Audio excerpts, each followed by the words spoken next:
sarap ng trabaho ng aking Mingming.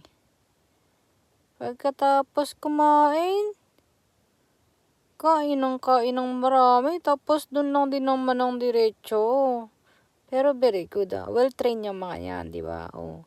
Pagkatapos niya magwiwi, marunong din siya magtakip. Di ba? Well-trained.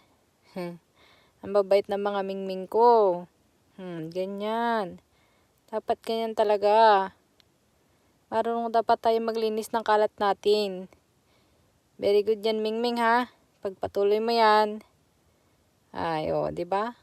Di pa siya nasyahan. Pati gilid ng box niya, kinakaykay niya. Ay, nako.